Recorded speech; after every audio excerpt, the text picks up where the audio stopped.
joining us now to discuss the latest in Ukraine is Brigadier General Greg Zanetti. General, I want to play off a little bit of what we were just hearing there from Logan. He was saying it's interesting that the U.S. was very careful to say they didn't provide the intel that allowed for the sinking of that ship. It seems like the U.S. is still trying to be very careful with the message to Vladimir Putin.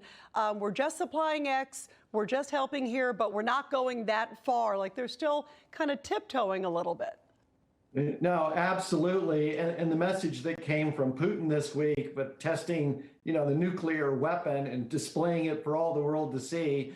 Yes, I think we don't want this to escalate to that level. With him testing the missile, the Satan II, as it's called, how could it ever get to that point? Obviously, certainly we're never hoping it does. We're praying that it's always just bluster on his part, we hope. But how capable are we? Should we be? And how capable are we militarily? Should it ever get to that point? Obviously, certainly we're never hoping it does. We're praying that it actually take that step.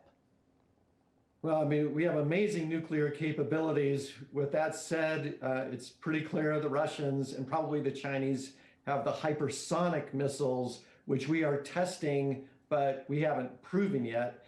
And those are remarkable missiles. It's not like the ballistic missiles we have where they go up and down like a softball and, you can try to shoot them down. These come in at hypersonic speeds and they're maneuverable.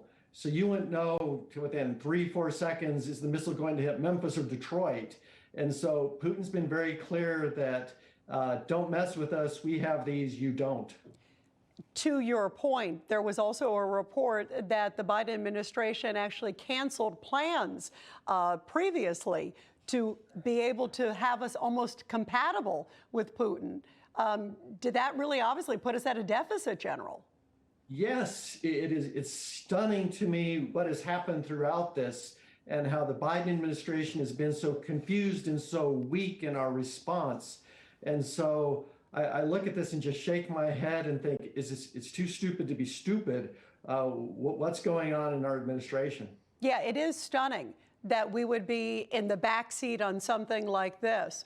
How do you feel also the president's leadership has been vis-a-vis, militarily? And I say this to you that somebody gave me the description that they kind of viewed Biden as a bystander as opposed to the military leader.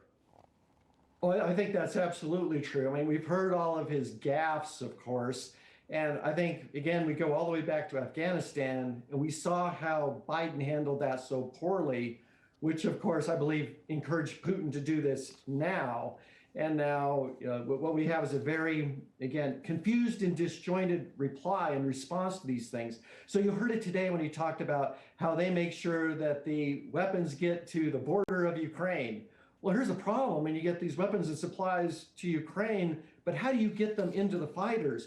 I mean, you've seen your poor reporter over there talking about how Mariupol is surrounded and how the artillery is just coming in every day. Ukraine can't maneuver. They're not getting resupply of ammo. And Putin is thinking, I'm going to form that land bridge. And the reason is he wants that port because if you combine Ukraine and Russian grains, think about this, 30 to 40% of all the world's grain would now flow through Russian control. Wow.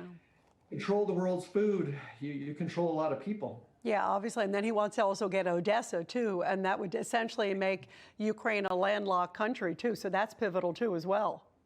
Exactly, and Russia has these advantages. They've got air superiority, they've got sea superiority, despite the sinking of that ship, which was amazing. I do wonder where the help came from, or was it all Ukraine? If it wasn't us, who was it? But I don't know. But the reality is getting supplies to the troops in Ukraine has been the problem for us, not getting the supplies to the border. Yeah, no, indeed. And also they're getting this retired general now to sort of help make sure and marshal that it does get to the right place, because that is so pivotal. General Zanetti, thank you so much for joining us. We really appreciate it. Thank you. It was a pleasure. Thank you.